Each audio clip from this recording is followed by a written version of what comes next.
dans ton sanctuaire, c'est là que je veux rester. Ton amour merveilleux, ton amour merveilleux, c'est ma raison de chanter. Partout dans le monde, ta louange éclate. Partout dans le monde, ta louange éclate. Partout dans le monde, partout dans le monde, ta louange éclate. Partout dans le monde, partout dans le monde, ta louange éclate. Bonjour mesdames et messieurs, bonjour chers frères et sœurs. Nous avons choisi aujourd'hui de vous apporter une bénédiction au travers d'un partage familial biblique. Moi et ma maison, nous servirons l'Éternel, dit la Bible. Des moments d'adoration, de prière, d'étude de la Bible sont des moments que nous devons avoir dans nos maisons. Voilà pourquoi nous nous rassemblons aujourd'hui. C'est un exercice qui sera un peu plus ou moins difficile parce qu'il faut concilier deux façons de faire, être dans la famille et en même temps être une bénédiction pour vous qui nous suivez. Mais je crois qu'avec la grâce de Dieu, nous y arriverons. Nous allons faire un partage de la Bible et vous serez également bénis, chacun en tirera profit. Notre étude biblique de ce jour portera sur Psaume 23. Nous allons prendre nos Bibles et nous lirons le Psaume 23. La Bible nous dit ceci: l'Éternel est mon berger, je ne manquerai de rien. Il me fait reposer dans de verts pâturages. Il me dirige près des eaux paisibles, il restaure mon âme. Il me conduit dans les sentiers de la justice à cause de son nom. Quand je marche dans la vallée de l'ombre de la mort, je ne crains aucun mal, car tu es avec moi. Ta houlette et ton bâton me rassurent. Tu dresses devant moi une table en face de mes adversaires. Tu oins d'huile ma tête et ma coupe déborde. Oui, le bonheur et la grâce m'accompagneront tous les jours de ma vie et j'habiterai dans la maison de l'Éternel jusqu'à la fin de mes jours. Amen. Amen. Voilà donc le passage que nous allons partager cet après-midi en termes d'études bibliques. Nous nous poserons des questions et celui ou celle qui voudra répondre parmi nous pourra également répondre. Malheureusement, vous ne pouvez pas nous poser vos questions. Je crois que dans l'avenir, vous aurez la possibilité de poser vos questions lorsque ça sera en direct pour que nous puissions à vos questions apporter les réponses qu'il faut. Amen. Amen. Alors ici, la Bible dit: l'Éternel est mon berger, je ne manquerai de rien. Il me fait reposer dans de verts pâturages. Il me dirige près des eaux paisibles. Il restaure mon âme. Il me conduit dans les sentiers de la justice à cause de son nom. Quand je marche dans la vallée de l'ombre de la mort, je ne crains aucun mal, car tu es avec moi. Ta houlette et ton bâton me rassurent. Tu dresses devant moi une table en face de mes adversaires. Tu oins d'huile ma tête et ma coupe déborde. Oui, le bonheur et la grâce m'accompagneront tous les jours de ma vie et j'habiterai dans la maison de l'Éternel jusqu'à la fin de mes jours.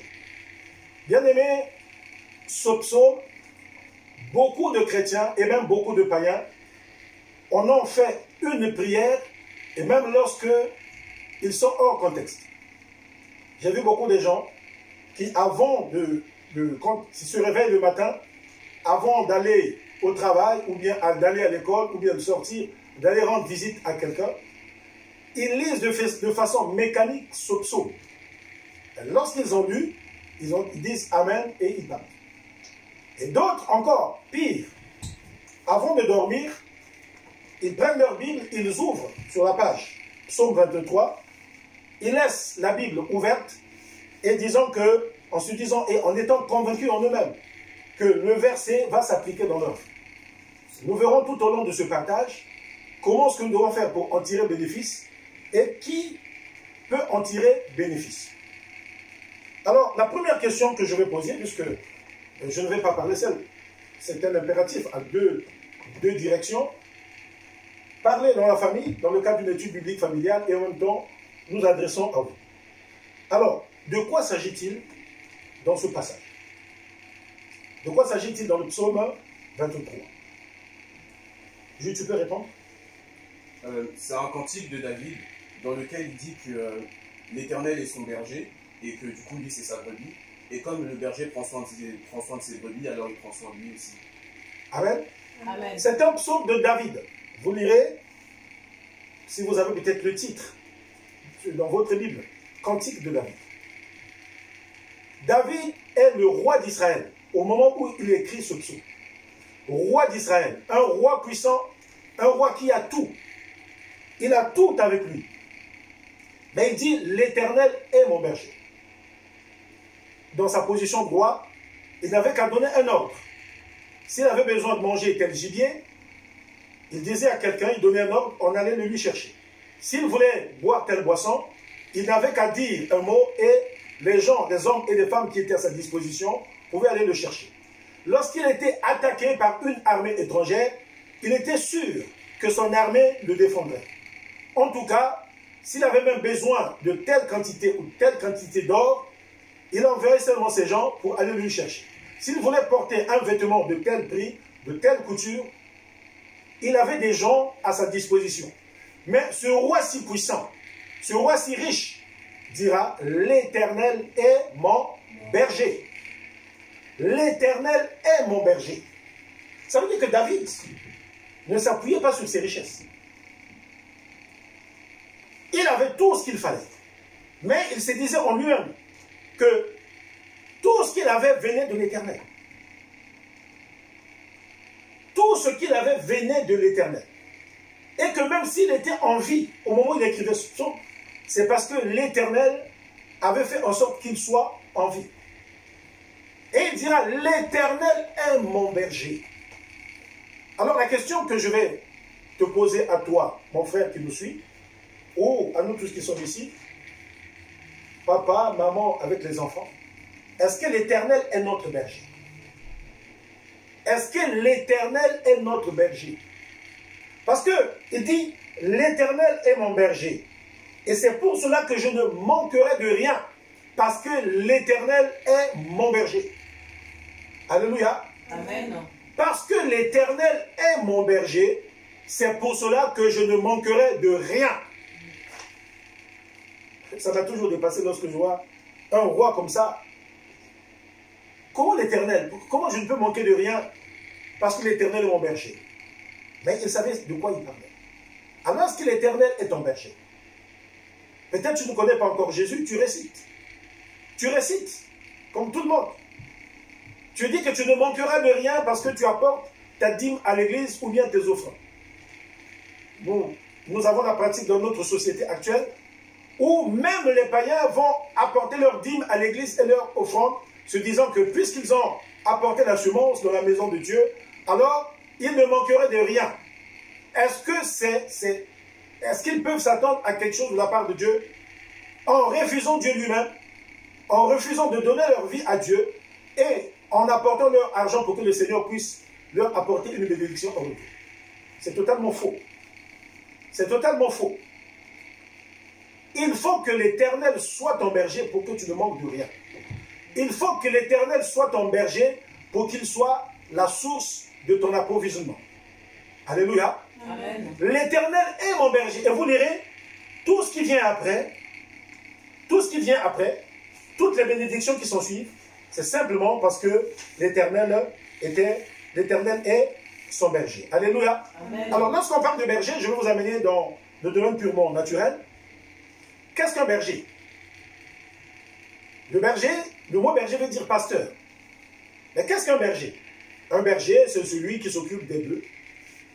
C'est celui qui a un troupeau de bœufs, qui s'occupe d'un troupeau de bœufs, ou bien d'un troupeau de brebis, ou bien d'un troupeau de tout autre type d'animal. Voilà le berger. Mais dans notre cadre, nous prendrons la brebis. Donc le berger s'occupe des brebis. Alléluia. Amen. En tout cas, le berger, c'est celui qui s'occupe. Et le berger connaît ses brebis. Alléluia. Amen. Le berger connaît ses brebis. Prenez avec moi 2 Timothée, 2 Timothée chapitre 2, le verset 19. Je vais demander à Christopher de nous lire 2 Timothée 2, verset 19. Néanmoins, le solide fondement de Dieu reste debout, avec ses paroles qui lui servent de sceau. Le Seigneur connaît ceux qui lui appartiennent, et quiconque prononce le nom du Seigneur, qu'il s'éloigne de l'iniquité. Amen. La Bible nous dit que le Seigneur connaît ceux qui lui appartiennent. Alléluia. Amen. Même dans le naturel, le berger connaît ses brebis. Et les brebis connaissent leur berger. Ce qui m'a toujours frappé, j'ai toujours été frappé par quelque chose. Vous voyez, lorsque vous prenez 2 bergers qui se rencontrent à un point donné, à un carrefour, chacun a 5000 brebis par exemple. Lorsque ces 2 bergers se rencontrent dans un carrefour, ils s'asseyent, ils commencent à manger, à bavarder, à boire un peu d'eau ou bien de boisson. Et au moment de la séparation, lorsqu'ils vont dire au revoir, le berger A va aller à gauche, le berger B va aller par exemple à droite, le berger A va à droite, le berger B va à gauche. Vous allez voir que les brebis du berger A vont suivre la brebis et le berger A, et les brebis du berger B suivront le berger B. Pourquoi? Parce que les brebis connaissent, alléluia, les brebis connaissent leur maître, ils connaissent leur berger. Ils sont habitués avec leur berger. Alléluia. Amen. Non seulement que le berger connaît les brebis, mais les brebis aussi connaissent leur berger. Alléluia. C'est dans le naturel. C'est étonnant. Vous allez voir que la brebis de monsieur A ne suivra jamais monsieur B. Parce qu'il connaît son maître. Ils connaissent la voix, comme Jésus disait. Mes brebis entendent ma voix. Elles reconnaissent ma voix et me suivent. Alléluia. Amen. Alléluia. Amen. Mes brebis entendent ma voix. Mes brebis connaissent ma voix et mes brebis me suivent. Nous avons d'un côté le berger et de l'autre côté nous avons les brebis. Alléluia. Amen. Alors il y a une relation qu'il y a entre le berger et les brebis qui font en sorte que les brebis ont confiance au berger et ils ne peuvent pas suivre quelqu'un d'autre. Ils ne peuvent suivre que leur berger. Et le berger connaît ses brebis. Vous savez, vous pouvez avoir une centaine de brebis. Le berger saura que telle brebis, et il saura s'il y a un manque dans le troupeau, le berger saura qu'il manque telle brebis. Alors, dans notre partage de cet après-midi, comme je vous ai toujours dit, mes enfants, moi et votre maman, que nous vous avons apporté beaucoup de choses dans la vie et nous nous battons pour que même en partant, parce que nous ne sommes pas éternels, nous quitterons sûrement ce monde comme tout le monde. Nous vous avons donné des choses, mais la chose la plus importante, c'est la connaissance de Dieu. Que Dieu soit votre source d'approvisionnement. Parce que nous ne sommes que des humains. On est que des humains. On va mourir comme tout le monde. Qu'on le veuille ou pas, nous serons appelés à mourir un jour. Mais Dieu ne meurt jamais. Ça, c'est ma plus grande joie, même dans ma vieillesse, de voir mes enfants en train de servir le Seigneur, ou bien de voir mes enfants rester dans la foi en Jésus-Christ de Nazareth. Nous allons prendre un autre verset de la Bible, et puis on va continuer notre partage. 1 Pierre 2, le verset 25. 1 Pierre 2, verset 25. Alléluia. Tu peux lire, Rebecca. 1 Pierre 2, verset 25. 1 Pierre 2, verset 25. Car vous étiez comme des brebis errantes. Mais maintenant, vous êtes retournés vers le pasteur et le gardien de vos âmes. Alléluia. Amen. Vous étiez comme des brebis errantes. Maintenant, vous êtes retournés vers le pasteur. Il protège vos âmes. Nous étions tous à leur nom bien-aimés. Il y a une bergerie qui existe, la bergerie du Seigneur. Jésus-Christ de Nazareth. Nous étions tous errants. Nous qui parlons de Jésus aujourd'hui, Nous étions tous errants. Mais il y en a encore qui sont errants. Peut-être que toi qui me suis, tu es encore errant. Tu n'es pas encore dans la bergerie. Jésus n'est pas venu seulement pour nous. Jésus est venu dans ce monde pour tout le monde. Il est mort sur la croix pour tout le monde. Il a payé le prix pour acquérir le prix d'acquisition pour tout le monde. Il a versé son sang pour que ceux qui croient en lui ne périssent point, qu'ils aient la vie éternelle et qu'ils viennent dans la bergerie. Parce que tout ce que Jésus a pu sauver du monde et les amener dans un lieu qu'on appelle la bergerie. Et c'est cet endroit-là. Jésus est en train de les paître, de prendre soin d'eux.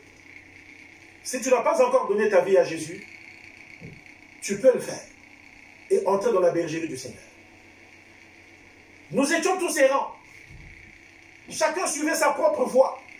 Chacun vivait selon ce qu'il a appris des parents, de ses parents qui sont des non-croyants. Et on lui a appris, par exemple, de la façon de vivre des ancêtres, qu'il faut faire telle chose, telle chose, telle chose. Nous ne connaissions pas le Seigneur. Mais Jésus est venu. Et dans l'errance dans laquelle nous étions, il nous a attrapés et nous a délivrés et nous a ramenés dans sa bergerie pour nous faire du bien. Alléluia. Amen. Et regardez ici, c'est un roi qui est en train de dire: l'Éternel est mon berger, je ne manquerai de rien. Mais comme il le faut toi et moi. Il avait tout. L'Éternel est mon berger et je ne manquerai de rien. Alléluia. Amen. Un berger, c'est celui qui prend soin des brebis. Et le brebis doit suivre son berger, parce que le berger l'amène quelque part. Alors nous allons voir, si tu es prêt maintenant à suivre le reste, si tu es sûr que maintenant tu es la brebis du Seigneur, maintenant regarde ce que la Bible nous dit.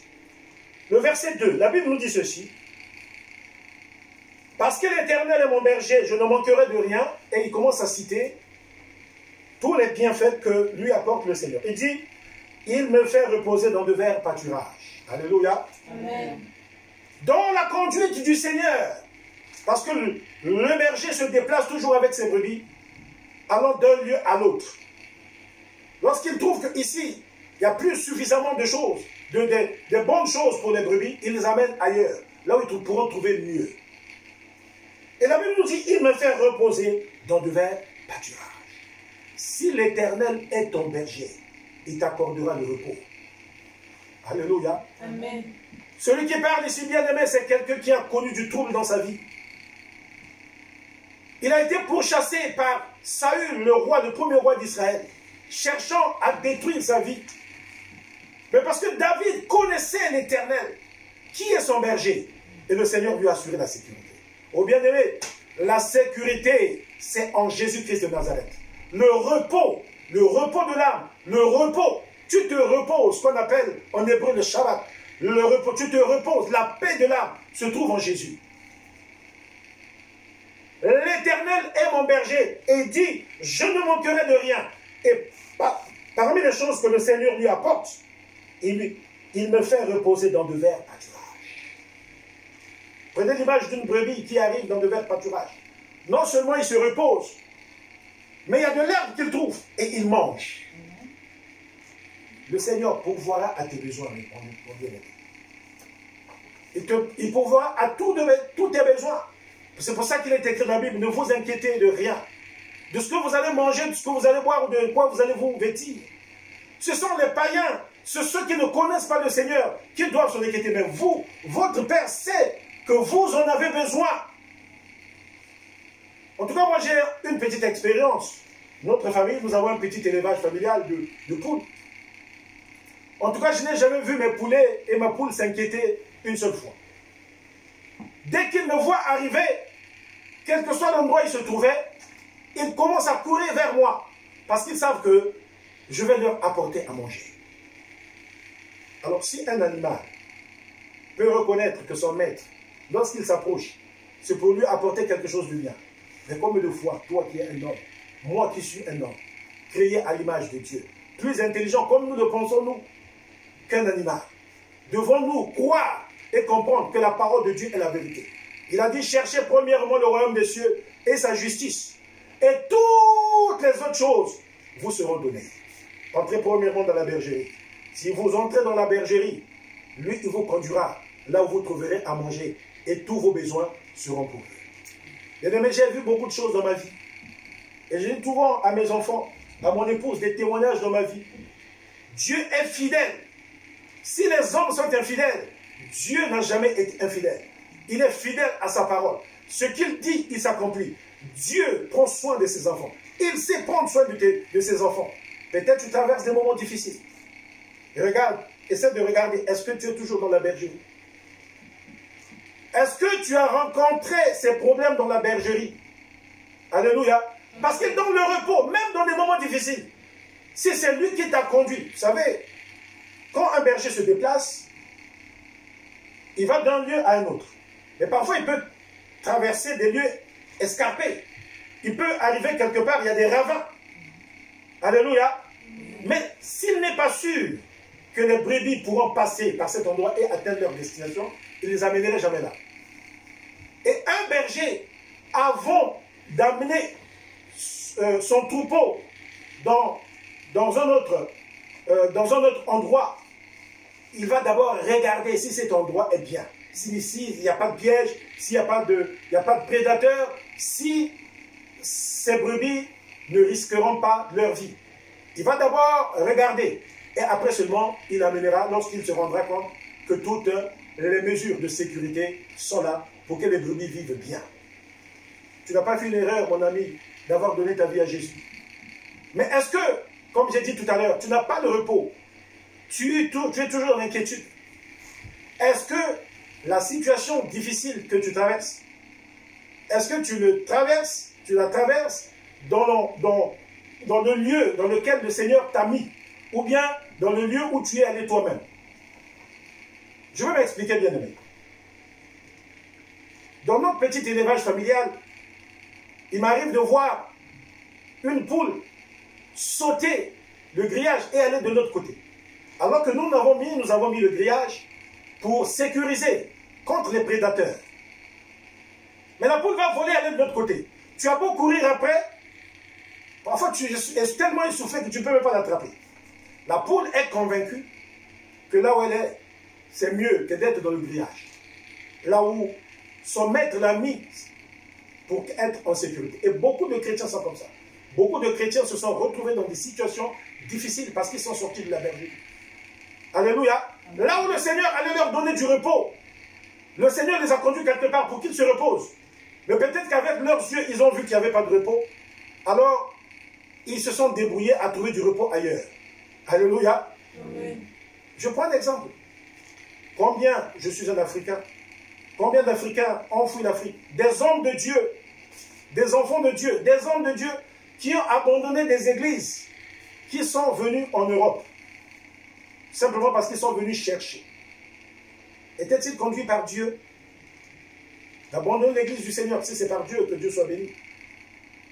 Mais si ce n'est pas Dieu qui les a conduits, les difficultés qu'ils vont vivre ici, c'est simplement parce qu'ils ont fui le lieu où Dieu les avait placés. Ils ont sauté la barrière, le grillage, comme ces poules sautent, et ils sont allés de l'autre côté, ne sachant pas qu'il y avait des prédateurs là-bas. Et voilà, ils se sont retrouvés dans...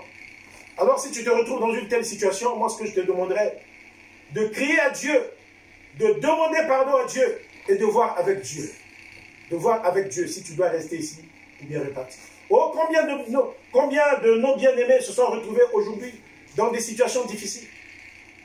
Ils ont fui leur pays. Non pas parce qu'il y avait des difficultés, mais c'est parce que simplement ils ont estimé que là où Dieu les avait placés, il n'y avait pas assez de richesse. Alors ils ont fui, ils sont venus en Europe, ou sont allés peut-être en Amérique, ou bien en Océanie, pour chercher le meilleur. Mais seulement lorsqu'ils sont arrivés, alors, trouvons la vie difficile. Il y en a qui sont allés par exemple à l'OFPRA et qui ont menti, qui ont inventé des histoires. Alors, ils ont même changé leur nom. Ah, ils ont monté, ils ont dit, voilà, j'étais en prison, on m'a fait ceci, on m'a fait cela, alors que ce n'était pas vrai. Alors, ils se sont enfermés dans un piège. Et aujourd'hui, même lorsqu'ils passent, ils s'appelaient Jean, maintenant il s'appelle Antoine. Et quand tu l'appelles Antoine, à peine même il n'ose retourner sa tête parce qu'il ne se reconnaît même pas dans ce prénom. Mais crie à Dieu. Crie à Dieu. Parce que ce que tu cherches, et tu as cherché à voir par le mensonge, tu avais cela en Dieu, mais d'une autre façon. Oh bien-aimé, j'ai vu des gens se retrouvant dans ce pays avec une situation difficile. Il y en a qui sont allés déclarer des enfants qui n'étaient pas les leurs, simplement pour avoir le titre de séjour. Et aujourd'hui, il y en a qui se sont retrouvés dans des situations difficiles devant la justice parce qu'ils avaient menti. Parce que le mensonge que tu sèmes aujourd'hui, ça peut te procurer un plaisir momentané, mais après, lorsque le revers de la médaille arrivera, tu vas commencer à vivre autre chose. Après, ça devient difficile. Sors de là si tu te trouves dans cette situation. Il y en a, j'ai vu dans mon parcours quand je suis arrivé en France, bien aimé, dans des situations difficiles. Il y a des jeunes de 24 ans qui se sont mariés avec des vieilles personnes de 65 ans, 70 ans, simplement pour le titre de séjour. Ils se sont mis dans l'abomination, simplement parce qu'ils voulaient pourvoir à leurs besoins. Ils cherchaient la paix, le repos, parce que n'ayant pas de titre de séjour dans ce pays, ils ne pouvaient pas travailler, ils ne pouvaient pas avoir un appartement, ils ne pouvaient pas avoir de la voiture. Et puisqu'ils sont venus ici pour s'occuper de la famille qui est au pays, la famille, chaque fois appelle en disant « envoie, envoie, envoie, envoie ». Mais le pauvre, il n'a rien ici. Alors, il est rentré dans la compromission. Parce qu'en venant ici, ce n'est pas Dieu qui l'avait conduit. Alors, nous devons voir notre vie, nous devons revoir. Est-ce que là où nous sommes, c'est là où Dieu nous a conduits pour le repos de nos âmes? Parfois, nous cherchons des problèmes, nous voulons accuser un tel. Parfois, simplement, parce que tu n'es pas dans le lieu où Dieu voulait que tu sois. Tu as quitté, comme la brebis qui quitte la bergerie, estimant trouver mieux ailleurs. Et lorsqu'il va sauter la pâture, il va aller dans d'autres pâturages. Il se trouvera là-bas, évidemment, il y a un loup qui va arriver et qui va l'égorger, qui va le tuer. Simplement parce qu'il est sorti. Il a estimé que à l'extérieur, en dehors de la bergerie, il y avait mieux. Il y a comme beaucoup de chrétiens aujourd'hui. Ils disent Jésus, Jésus, Jésus, Jésus. Mais Jésus ne le conduit jamais. Ils sont brebis, mais Jésus n'a jamais été leur berger. Alors, ils trouvent des solutions par leur propre force. Et lorsqu'ils ont des problèmes, aujourd'hui, il y en a qui se sont retrouvés dans des mariages, de convenances. Mais aujourd'hui, il y a des divorces qui sont là. Des gens pleurent. Pourquoi? Parce que l'Éternel n'a jamais été leur berger. C'est vrai qu'ils sont rentrés dans la bergerie. Mais est-ce que Dieu était leur berger? Non.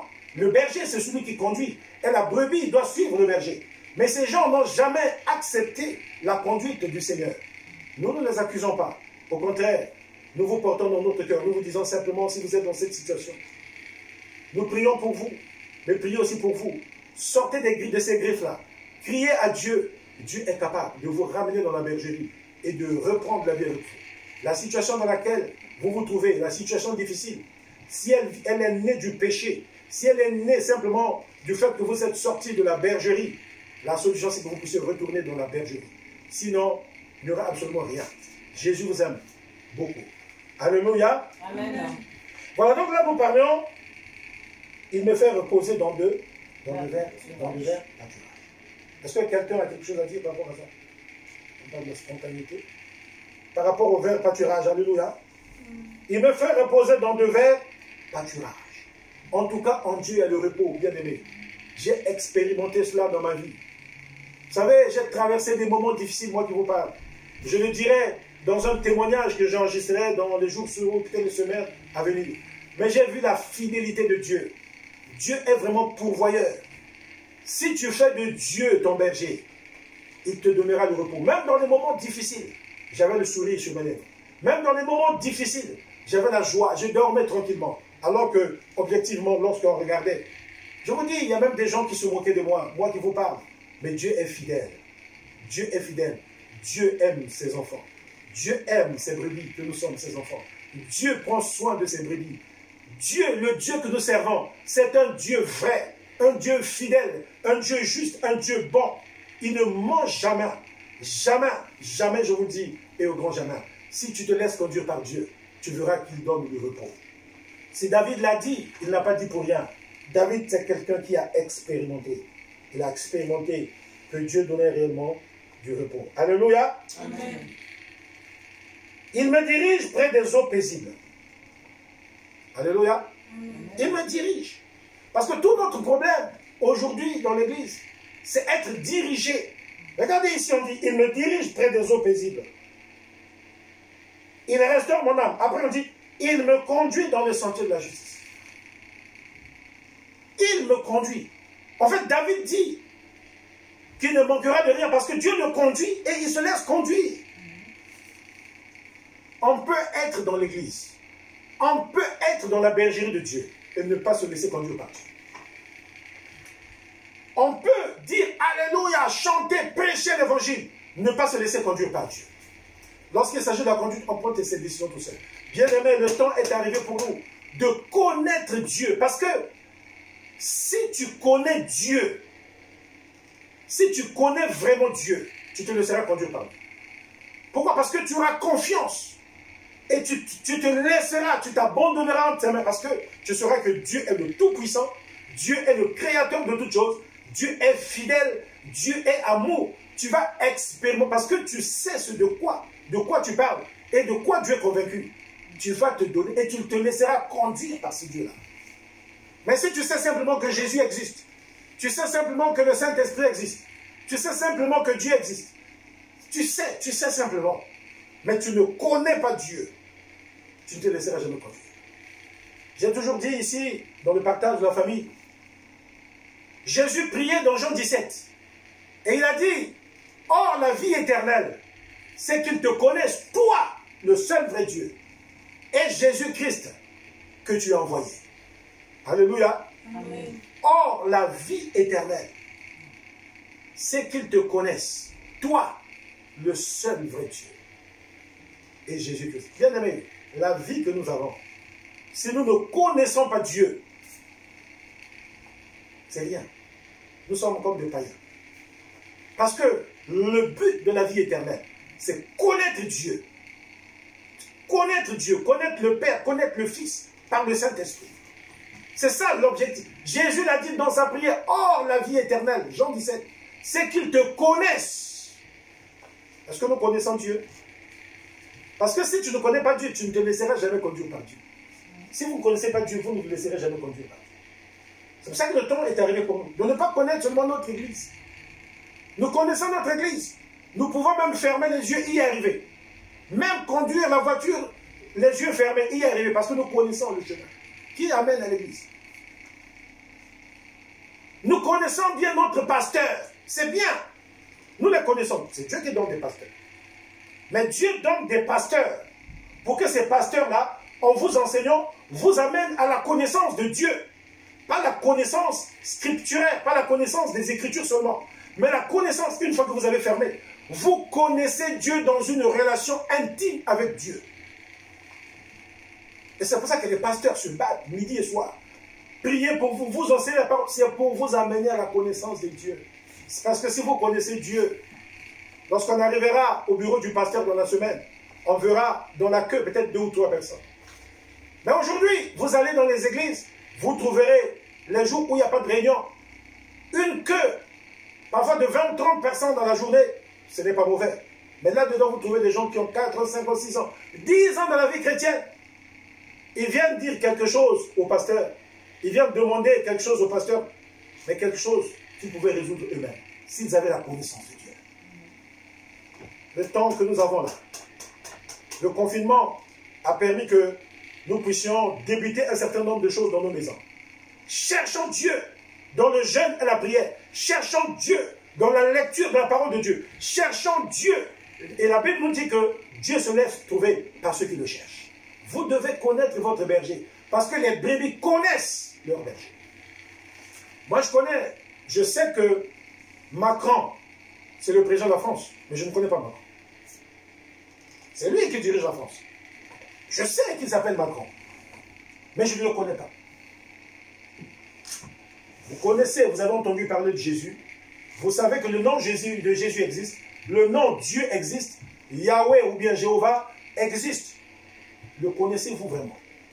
Pour le connaître, il faut que vous vous asseyez avec lui. Vous parlez avec lui. Et c'est pour ça que la Bible dit, Dieu, il est dans cette optique-là. Il dit qu'il toque à la porte du cœur. Si vous lui ouvrez la porte, c'est Jésus qui le dit, il toque à la porte du cœur.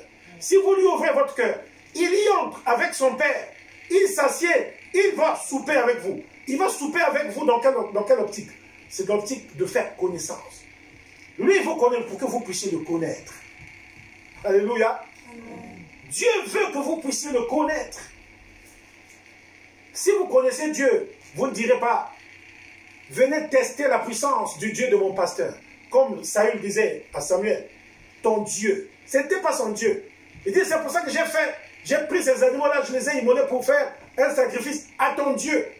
Saül, le roi d'Israël, ne connaissait pas son Dieu. Alors que c'est Dieu qui l'avait établi là. Il disait le Dieu de Samuel. Et beaucoup de chrétiens le disent. Et les chrétiens qui le disent, qui disent toujours le Dieu de mon pasteur, qui disent jamais mon Dieu, ils ne connaissent pas Dieu. C'est leur pasteur qui connaît Dieu. Gloire à Dieu. Mais il faut qu'ils disent à leur pasteur, nous ne connaissons pas Dieu. Pasteur, s'il te plaît, peux-tu nous conduire à Dieu? L'Éternel pourvoit aux besoins des siens. Si tu connais Dieu, tu vas le suivre. Il a dit que vous entendrez, ils entendront ma voix. Mes brebis entendent ma voix et me suivent.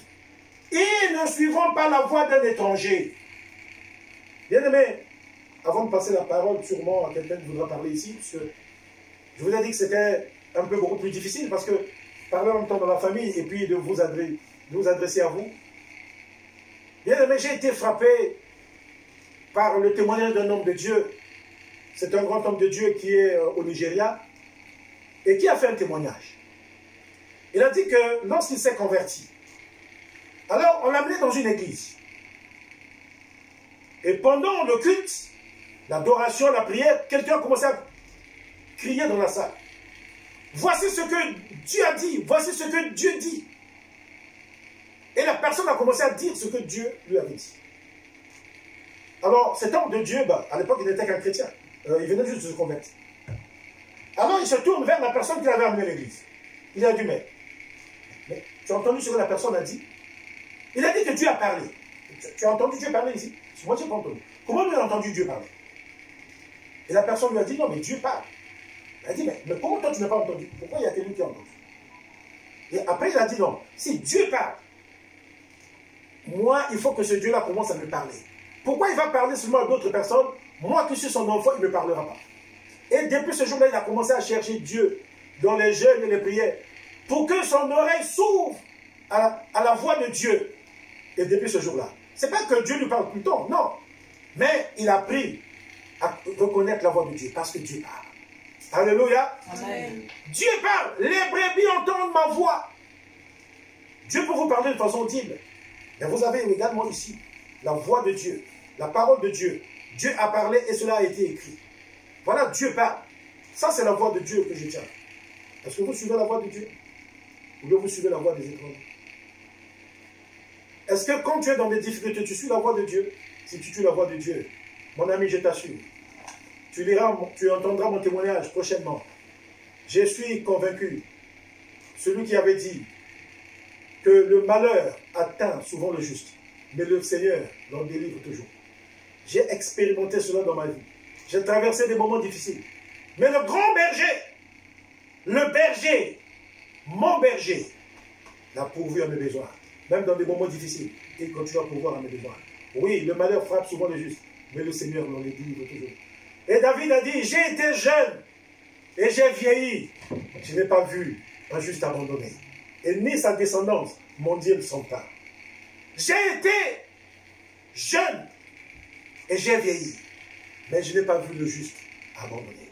Pourquoi? Parce que quand vous lisez le psaume 23 ici, et regardez ce qu'il est dit dans le verset 23, il est resté en mon âme et il dit, il me conduit dans les sentiers de la justice. Les justes sont conduits dans le sentier de la justice. Les justes sont conduits par Dieu. Et quand Dieu les conduit, David a dit, il a expérimenté beaucoup de choses. Il en est arrivé à la conclusion que lorsque Dieu, tu te laisses conduire par Dieu, et te conduit dans les sentiers de la justice, tu ne manqueras de rien. Il le dit, j'ai été jeune, j'ai vieilli, je n'ai pas vu un seul juste abandonné. Et je n'ai même pas vu sa descendance. Mon Dieu s'en parle. Je vous le dis, c'est possible. Suivez Dieu. Croyez en Dieu. Ne mettez pas vos confiances dans les hommes. Le temps est arrivé de chercher Dieu, de connaître Dieu, de faire confiance en Dieu et d'obéir à Dieu, de suivre la voie de Dieu, de se laisser conduire par Dieu. Votre destin a été défini par Dieu. Lui seul peut vous conduire vers de verts pâturages, vous donner du repos, vous conduire vers des eaux paisibles. Lui seul peut restaurer vos âmes, quelle que soit la situation que vous traversez actuellement. Dieu, ce Dieu-là qui vous conduit, si vous êtes avec lui, il accomplira beaucoup de choses.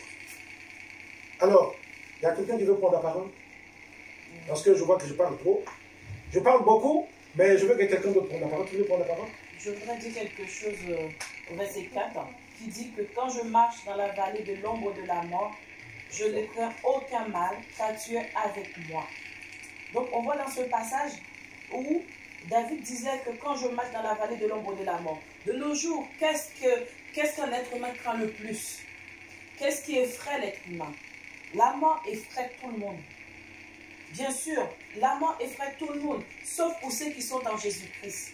Parce que si on est en dehors de Jésus, eh ben, on a peur de la mort.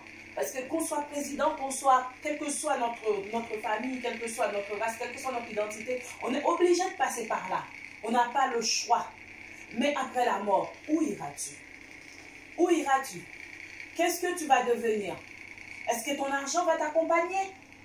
Est-ce que la personne que tu aimes le plus va t'accompagner? La mort, on est tous obligés de l'affronter tout seul. Mais sache une chose, si tu as Jésus, tu n'affronteras jamais la mort toute seule. Parce que qu'est-ce qu'il dit? Il dit, je ne peux aucun mal car tu es avec moi. Parce que Jésus-Christ nous a fait cette promesse. Il est avec nous tous les jours de notre vie jusqu'à la fin de nos jours. Ça veut dire que nous pouvons compter sur Dieu. Amen. Nous pouvons compter sur Jésus-Christ. Quoi qu'il arrive, on peut compter sur lui. On traverse le moment, parce que c'est le moment le plus difficile pour l'homme. Parce que pourquoi? Parce que c'est un temps où l'homme n'a pas expérimenté. Où l'homme ne peut pas simuler. Où l'homme ne peut pas voir pour connaître l'après. On ne peut pas être sûr de l'après. Et que l'on veuille pas, on va tous passer par là. On va tous l'affronter. Mais la mort ne nous dit pas, je veux venir te chercher demain, je veux venir te chercher après-demain, ou bien je veux venir te chercher là à la seconde qui suit. La mort ne nous le dit pas. Il nous surprend. La mort ne nous avertit pas. Parce que si quelqu'un savait quand est-ce qu'il allait mourir, il allait vite se préparer, il allait vite accepter Jésus pour pouvoir aller au paradis avec Dieu, pour pouvoir traverser justement cette vallée avec Jésus. Amen. Mais malheureusement, la mort ne nous avertit pas. C'est pour ça qu'il faut se préparer chaque jour. Parce que la Bible dit de vivre chaque jour comme si c'était ton dernier jour. Parce qu'aujourd'hui, tu vis, tu comptes sur beaucoup de choses, tu vois beaucoup de choses, tu as la santé, tu as la vie, tu vis, tu as tout ce que tu veux, tu peux avoir tout ce que tu veux. Mais sache que il y a la mort qui arrive. Et la mort ne te préviendra pas quand est-ce qu'il va venir. Et si la mort vient te trouver, qu'est-ce que tu vas devenir? Où est ton avenir? Parce qu'il y a bien un avenir après la mort. Même si le monde veut nous faire croire le contraire. Même si le monde veut nous faire croire qu'une fois qu'on est mort, on va se reposer en paix. Mais c'est un mensonge. Quand on meurt, on ne se repose pas en paix quand on n'est pas en Jésus. Quand on meurt, il y a après l'enfer qui nous attend. Que l'on veuille croire ou que l'on ne veuille pas croire. Mais tous, on va affronter cela. Si on est avec Jésus, et bien quand on meurt, on va aller dans le repos. Mais si on n'est pas avec Jésus, c'est l'enfer qui nous attend derrière. Il n'y a pas de retour en arrière. On ne pourra pas revenir ni être réincarné pour pouvoir revenir faire le bien, pour pouvoir aller au ciel. Ça n'existe pas. Il n'y a qu'une seule naissance sur la terre. Et après, il y a une autre naissance, c'est la nouvelle naissance avec Jésus. Mais sinon, autrement, il y a la mort qui arrive. Et quand la mort arrive, on ne va pas être ressuscité pour revivre sur cette terre, pour revivre une deuxième vie, pour avoir une deuxième chance de pouvoir choisir d'aller vers Jésus. Amen. Si on veut choisir d'aller vers Jésus, c'est maintenant, c'est aujourd'hui, pour pouvoir dire comme David, je ne crains aucun mal, car tu es avec moi. Pour pouvoir dire comme David, d'avoir cette assurance. Quand je traverse la vallée de l'ombre de la mort, on nous dit bien l'ombre de la mort, je ne crains aucun mal, car tu es avec moi. Alors, cet après-midi, vas-tu pouvoir dire comme David, je ne crains aucun mal, parce que je sais en qui j'ai cru. Je sais que Jésus m'a fait cette promesse, qu'il est avec moi tous les jours de ma vie. Auras-tu cette assurance comme David?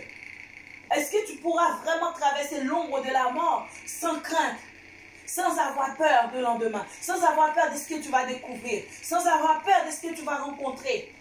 Parce que la mort, ce n'est pas de la rigolade, ça existe vraiment. Parce que beaucoup d'entre nous ont perdu nos proches, donc on a pu expérimenter que nos proches ils disparaissent pour toujours. Ils ne reviennent plus. Nos proches ne reviennent plus. Une fois que tu as perdu ton père, ta mère, ton frère, ta soeur ou autre, ou une tante ou un oncle ou quelqu'un d'autre, ou même un collègue de travail, cette personne ne reviendra plus. Tu ne la verras plus. La mort, c'est une vérité. La mort, c'est quelque chose que tu vis tous les jours. La séparation est toujours très difficile. Mais sache que si la personne qui se sépare de toi avait accepté Christ comme son sauveur personnel et avait marché dans la crainte de Dieu, ben tu n'as rien à craindre pour cette personne-là. Parce que cette personne-là est partie se reposer tranquille, en paix, en attendant la résurrection de Jésus-Christ. Amen. Amen. Amen. Béni soit le Seigneur. Je crois que vous avez vu, il y a quelqu'un qui veut apporter encore un petit partage. Parce qu'on est dans le cadre du partage. Je voudrais revenir sur 1 Pierre 2, verset 25. La Bible nous dit ceci. 1 Pierre 2, verset 25, on l'a lu tout à l'heure. La Bible nous dit, car vous étiez comme des brebis errantes. Mais maintenant, vous êtes retournés vers le pasteur et le gardien de vos âmes. Je vais dans le sens de la sœur Léa, qui a parlé également qui a dit que Jésus est avec nous jusqu'à la fin du mois. Il a dit dans Matthieu 28, dit, voici, je suis avec vous tous les jours jusqu'à la fin du monde. Mais ça va au-delà du physique. Il est avec nous, comme nous sommes sur la terre, mais il est avec nous également de l'autre côté. C'est pour ça que la Bible, ici, dans 1 Pierre 2, verset 25, parle, je l'ai lu tout à l'heure, il parle du pasteur et du gardien de nos âmes. Il est le gardien de nos âmes. Il garde nos âmes dans ce monde, mais également de l'autre côté. Bien aimé, comme a dit la servante de Dieu tout à l'heure, après ce monde, après cette vie, il y a la mort. Nous serons tous obligés d'affronter la mort. Mais où iras-tu? Est-ce qu'il est le gardien de ton âme? Est-ce qu'il est le gardien de ton âme? S'il est le gardien de ton âme, très bien, tu seras dans le lieu du bonheur, dans le lieu de félicité. Mais sinon, tu iras dans le lieu de tourment. Jésus t'aime. Si tu n'es pas encore dans la bergerie, je te lance cette invitation. Il a tout payé pour toi, c'est gratuit. Viens à Jésus. Ne continue pas à errer. Que la philosophie ne te fasse pas errer. Que ton intellectualisme ne te fasse pas errer. Ne pense pas que tu es le plus intelligent et que ton intellectualisme te garantit la vie. Non. Non. Nous tous, nous avons des diplômes. Mais nous avons compris que Jésus est incomparable. Pour le salut de nos âmes, nous avons mis toutes ces choses. Nous les avons considérées comme de l'amour. Nous continuons à vivre. Nous continuons à les utiliser dans nos professions, dans la vie de tous les jours, ce que nous avons appris à l'école. Nous continuons à utiliser cela. Nous ne rejetons pas nos titres. Mais Jésus est au-dessus de toutes ces choses. Amen. Crois en Jésus, donne ta vie à Jésus. Tu vas bénéficier de tout ce qui est dit ici. Et non seulement dans cette vie, mais aussi dans l'au-delà. Il te garantit le salut éternel. Il te garantit le repos de ton âme. Il te garantit une place auprès de Dieu. Ça, c'est Jésus. Ce n'est ni moi, ni aucune autre personne sur la terre. Pourquoi? Mais parce que Jésus seul est mort sur la croix pour tes péchés. Parce que Jésus seul a versé son sang pour toi. Amen. Aucun homme n'a pris, aucun pasteur n'a versé son sang pour toi. Aucun prêtre n'a versé son sang pour toi. Aucune église n'a versé son sang pour toi. Jésus a versé son sang pour toi. Amen. Alors, tu peux prendre la décision aujourd'hui de dire maintenant, j'ai trop erré, c'est fini. Maintenant, je viens vers le gardien des âmes pour qu'il soit le gardien de mon âme. Et dans ce verset, vous avez vu, on dit que c'est le pasteur. Ça, c'était pour compléter ce que la servante de Dieu a dit. Alors, si tu prends la décision de donner ta vie à Jésus, tu peux nous contacter à cette adresse mail. Rufin, R-U-F-I-N, Timothée, T-I-M-O-T-H-E-E.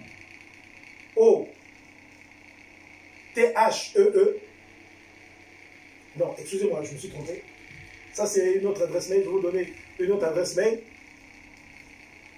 Rufin, R-U-F-I-N, Youlou, Y-O-U-L-O-U, Ministry, Ministry avec Y à la fin, @outlook.fr. Je reprends. Rufin Youlou, ministry@outlook.fr. Et vous nous envoyez un message comme quoi vous avez reçu Jésus. Et si vous avez besoin d'aller dans une église quelconque, vous ne connaissez pas les églises, nous allons vous orienter vers une église évangélique, une église où on enseigne la parole de Dieu pour que vous soyez entretenus et que vous puissiez grandir dans la connaissance de Dieu, vous puissiez bénéficier de l'amour de Dieu. C'est gratuit par le nom de Jésus-Christ parce que Jésus a payé.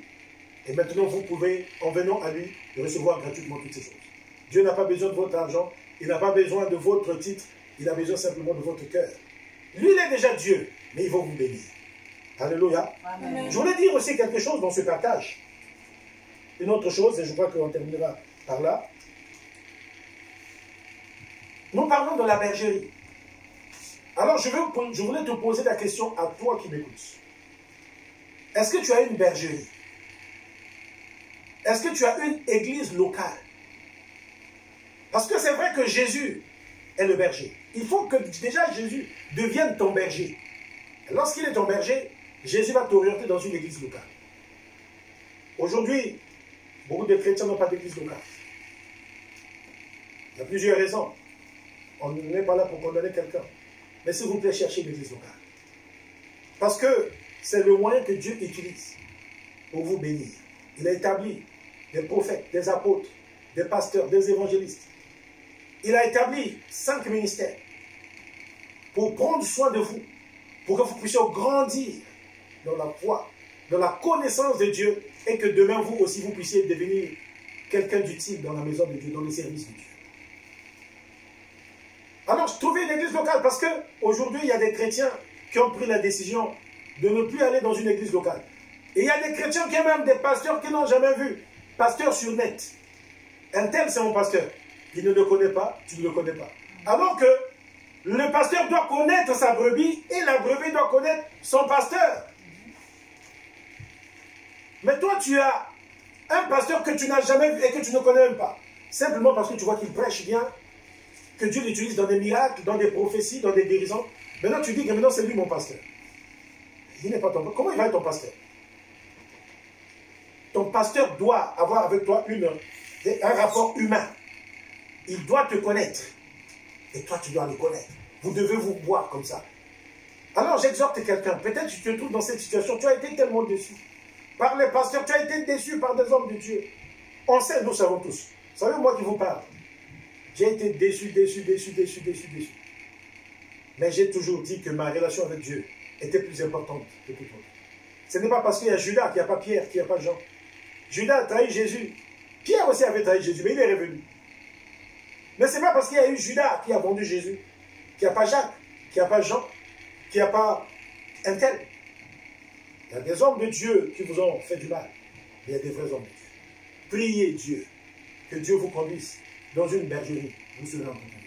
Si vous restez comme ça, avec des pasteurs que vous fabriquez vous-même, puisque vous les fabriquez vous-même, vous n'êtes pas dans la démarche de Dieu, vous n'êtes pas dans l'optique de Dieu, vous serez en dehors de la bergerie et des loups pourront vous attraper. Ne faites pas confiance en vous-même. Vous n'êtes pas plus fort que la parole de Dieu. Vous n'êtes pas plus sage que la parole de Dieu. Si Dieu a donné des ministres pour s'occuper des personnes qui se convertissent, vous ne pouvez pas vous en passer. C'est la sagesse de Dieu. Si vous dites que vous ne ferez pas comme ça et que vous allez vous débrouiller autrement, et comme d'autres personnes l'ont fait, ils ont dit, comme j'ai été déçu par des bergers, maintenant moi-même je vais devenir berger. Comme ça je ferai mieux que... Waouh! Tu es dans l'erreur, mon frère. Tu es dans l'erreur, ma soeur. Si tu as commencé une église, sur la base de cette décision, ferme cette église. Sois franc avec les autres. Dis-leur, voilà comment j'ai commencé l'église. Parce que ce n'est pas Dieu qui t'a poussé. C'est la déception qui t'a poussé. Alléluia. Amen. Que Dieu vous bénisse. Alléluia. Amen. Juste une dernière chose. Le psaume 23. Juste une dernière chose. Voilà ce que la Bible nous dit ici. Puisque l'Éternel est mon berger. Verset 6. Voici ce que la Bible dit. Oui, le bonheur et la grâce m'accompagneront tous les jours de ma vie. Vous savez, celui qui est en train de dire ces choses, ce n'est pas un clochard. C'est le roi d'Israël. À l'époque, le roi de la nation la plus puissante au monde. Parce qu'aucune nation ne résistait devant la puissance d'Israël. Parce qu'Israël était avec Dieu. Et comme Israël était considéré comme la bergerie de Dieu, lorsque Israël suivait les prescriptions de Dieu, lorsque Israël marchait selon Dieu, Israël était toujours conquérant et vainqueur. Israël remportait toujours des victoires. Et celui qui est en train de dire là, c'est le roi d'Israël. Il a expérimenté des choses. Alléluia. Amen. Et lorsqu'il dit, oui, le bonheur et la grâce m'accompagneront. Waouh! Si Dieu est ton berger, le bonheur et la grâce t'accompagneront. Mais il faut qu'il soit ton berger. Il faut que lorsque tu entends sa voix là, tu le suis. Parce que la brebis entend la voix du berger et suit le berger. Si toi tu ne suis pas le berger, il n'est pas ton berger. Ne t'attends pas à la réalisation de ses promesses dans ta vie. Ton attente est vaine. Ton attente est vaine. Il faut que Dieu soit ton berger. David l'a dit. Parce que l'Éternel est mon berger. L'Éternel est mon berger. 2 points. Je ne manquerai de rien. Parce qu'il est mon berger. Et il sait de quoi il parlait. Et Dieu a donné un témoignage au sujet de David. Il a dit, David est l'homme selon son cœur. Pourquoi? Parce que David le suivait. Il a chuté parfois. Il a péché parfois. Il a commis même pire parfois. Mais Dieu savait que le cœur de David était avec lui. Et que David le suivait vraiment. Et David a expérimenté ça. À chaque fois, parce qu'il a suivi le Seigneur, il a dit, l'Éternel est mon berger. Parce qu'à chaque fois qu'il suivait le Seigneur, le bonheur le suivait. Et la grâce, la faveur de Dieu le suivait. Ne soyez pas comme les gens qui disent, je ne vais pas à l'église. Je n'ai pas besoin de me convertir. Et lorsqu'ils ont des moments difficiles dans leur vie, ils commencent à prier. Non, non, non, non. Deviens brebis. N'attends pas les jours difficiles, tu commences à courir. Tu commences à prier, tu commences à réciter. L'Éternel est mon berger, je ne manquerai de rien. Il me fait reposer dans de verts pâturages. Il me dirige vers de... Non, il te dirige. Comment il te dirige? Qui n'est pas ton berger, comment il te dirige? Tu suis le monde. Tu vis selon les désirs de tes yeux, selon ce que tes yeux voient, ce que tes oreilles entendent. Tu suis ça, tu vis, c'est comme ça. Il n'a jamais été ton berger. Mais il peut devenir ton berger. Il peut. À condition simplement. Tu donnes ta vie à Jésus si tu n'étais pas dans la bergerie. Mais toi qui es dans la bergerie, ce n'est pas parce que tu es dans la bergerie qu'il est forcément ton berger. Non, tu es dans la bergerie. Mais aussi longtemps que tu ne suivras pas sa voix, aussi longtemps que tu n'obéiras pas à sa parole, aussi longtemps que tu ne suivras pas ce que Dieu dit, il n'est pas ton berger. Tu es dans la bergerie, mais il n'est pas ton berger. Et il y a beaucoup de chrétiens qui sont comme ça. Nous sommes dans la maison de Dieu, mais Dieu n'est pas notre berger. Mais pour bénéficier de toutes ces choses, que tu trouves le repos de l'âme, qu'il pourvoie tous tes besoins, que tu puisses crier comme David, oui, le bonheur et la grâce m'accompagneront tous les jours de ma vie. Et j'habiterai dans la maison de l'Éternel, parce que j'ai compris le secret du bonheur. Et je dois habiter là, parce que là où il y a Dieu, je vais être là. Dieu est dans sa maison, donc je vais habiter dans la maison de Dieu. Il a compris le secret. Et donc j'ai compris, maintenant je dois habiter là, pour que le bonheur et la grâce continuent à me suivre. Je dois habiter dans la maison de Dieu. Voilà ce qu'on voulait partager avec vous, sauf si vous avez quelque chose d'autre à dire. Voilà ce qu'on voulait partager avec vous, chers messieurs, chers bien-aimés, frères et sœurs dans le Seigneur. Le Seigneur nous veut du bien. Il veut être notre berger. Et si nous sommes vraiment ses brebis, nous le suivons. Nous dirons avec David, oui, le bonheur et la grâce m'ont accompagné. Tous les jours de ma vie, si nous mettons en pratique la parole de Dieu, qui est la voix de Dieu, et nous suivons la voix de Dieu, quand Dieu dit va à gauche, tu vas à gauche. Quand Dieu dit va à droite, tu vas à droite. Quand Dieu dit reste sur place, tu restes sur place. À la fin de tes jours, tu diras ceci. Oui, le bonheur et la grâce m'ont accompagné tous les jours de ma vie. Et tu diras à tes enfants, restez dans la maison de l'Éternel, habitez la maison de l'Éternel tous les jours de votre vie. Parce que c'est là que se trouve le bonheur. La maison de l'Éternel, c'est sa bergerie. La maison de l'Éternel, c'est là où Dieu est. La maison de l'Éternel, c'est là où Dieu te conduit. Lorsque Dieu te conduit quelque part, il est avec toi. Mais si tu y vas de toi-même, il n'est pas avec toi. Et l'échec est assuré. Ne te fie pas des succès apparents que tu as là au commencement, que tu as acquis par le péché. Tu as agi par le péché, tu as réussi à obtenir quelque chose. C'est une jouissance éphémère, ça va s'arrêter, bien aimé. Et lorsque le tourment va commencer là, tu vas commencer à crier. Non, sois là où Dieu est. Que l'Éternel soit ton berger.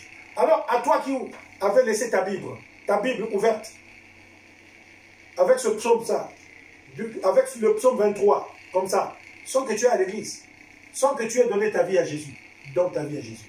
Jésus t'aime beaucoup. À toi le chrétien, qui n'écoutait pas la voix du Seigneur, et qui n'écoute pas la voix du Seigneur, qui ne suit pas la voix du Seigneur, tu fais ce que tu veux, tu fais de ta vie que tu veux, tu te maries comme tu veux, tu ne consultes pas Dieu, tu vas dans l'église, je ne sais pas, tu fais tes affaires sans consulter Dieu. Après avoir écouté ce message, mon bien-aimé, choisis d'écouter Dieu. Parce qu'avec Dieu, tu as l'assurance de la sécurité. Avec Dieu, s'il est ton berger, tu as l'assurance du repos. Avec Dieu, s'il est ton berger, oui, le bonheur et la grâce sont assurés. Que Dieu vous bénisse. À très bientôt. Bye bye.